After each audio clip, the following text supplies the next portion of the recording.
Sir, मुझे ये पहला मौका है भाजपा में आने के बाद संबोधित करने के लिए आपने मुझे पहला मौका दिया है। इसका मैं तहे दिल से आपका शुक्रिया अदा करता हूं।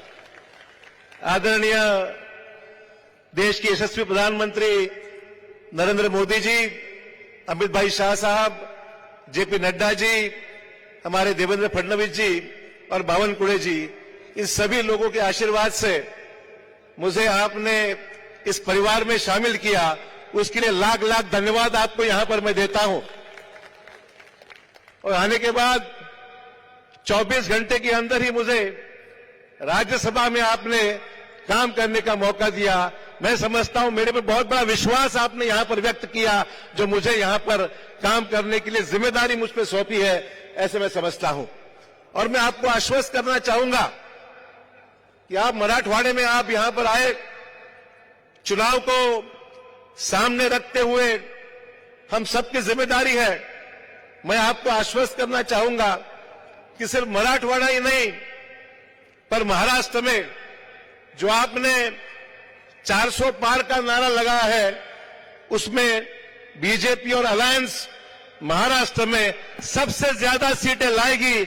मैं ये कह के यहां पर कहना चाहूंगा, ये योगदान हम सबका रहेगा, पर खास करके मुझ पर जो आपने विश्वास व्यक्त किया है, उसकी पूरी जिम्मेदारी आज मैं आपके सामने यहां पर कबूल करता हूं और आश्वस्त करता हूं कि मेरे सब साथी मराठवाड़े के एक जमाने में एक दूसरे के सामने थे, आज हम दूसरे के साथ हैं और साथ मिलकर इस मराठवाड़ा के जरिए हम बता देंगे कि निश्चित तौर पर मोदी साहब का जो नेतृत्व है, उसमें एक निश्चित तौर पर अच्छा काम करने का यह मौका मिला है।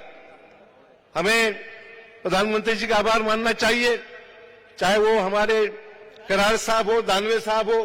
केंद्र में हमें ऐसा नेतृत्व आपने दिया कि जिसके जरिए केंद्र के 5 साल के अच्छे काम हुए।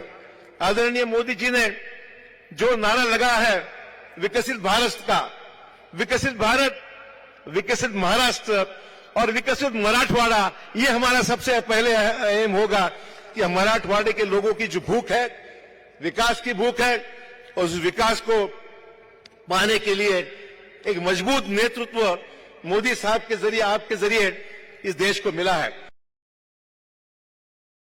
जो रोड मॅप मोदी साहेबांनी आम्हाला दिलेला आहे, देशामध्ये रेल्वे कनेक्टिव्हिटी चांगली झाली, हायवेज झाले, देशामधल्या गरीब शेतकऱ्यांसाठी सन्मानपूर्वक योजना आणण्यात आल्या, सामान्य माणसाला दिला देण्याचं काम झालं।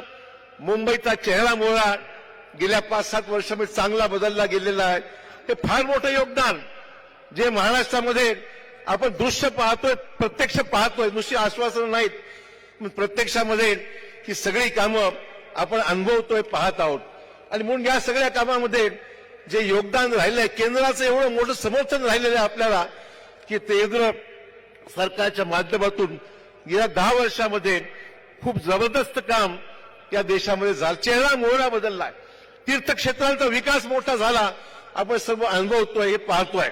आणि म्हणून या सगळ्या योजना येत असताना देशामध्ये भरपूर काम झालं। एम्सची, ऑल इंडिया मेडिकल सायन्सेसची मोठ्या 10 वर्षामध्ये संख्या आपली साधारण 16 वर गेलेली आहे। मेडिकल कॉलेजची संख्या जवळपास 387 वरून 654 वर गेलेली आहे। एमबीबीएसच्या जागा वाढलेल्या आहेत, 1 लाख साधारण जागा एमबीबीएसच्या झालेल्या आहेत। आणि गरीब नागरिकांसाठी 5 लाख रुपयापर्यंत उपचार सुविधा केवळ आणि केवळ मोदी साहेबांच्यामुळे प्रधानमंत्री जन आरोग्य योजना आज देशात सर्वत्र लागू झालेली आहे। त्यामुळे विकासावर प्रत्येक क्षेत्रामध्ये राष्ट्रीय पातळीवर, आंतरराष्ट्रीय पातळीवर भरपूर कामं या देशामध्ये निश्चित चांगल्या पद्धतीने या ठिकाणी सुरू झालेली आहेत। मी दुसऱ्या पक्षात असताना सुद्धा मी कधी टीका टिप्पणी मोदी साहेबांवर व्यक्तिशः यासाठी केली नाही, ते चांगलं चाललंय तर चांगलंच म्हणलं पाहिजे, हे मी या ठिकाणी कबूल केलो।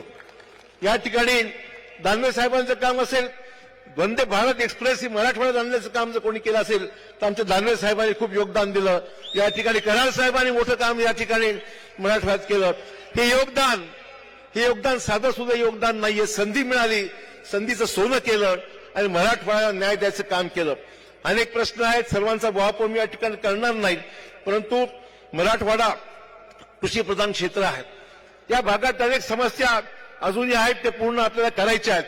मला या ठिकाणी मुख्यमंत्री शिंदे साहेबांचं, देवेंद्रजींचं आभार मानले पाहिजेत की मराठा समाजाला 10% आरक्षण कायद्याने दिलं, हे मला मुद्दाम या ठिकाणी नमूद केलं पाहिजे. आणि ज्याच्यामुळे निश्चितच फार वर्षापासून हा प्रश्न अडकला होता, तो मार्गी लागला.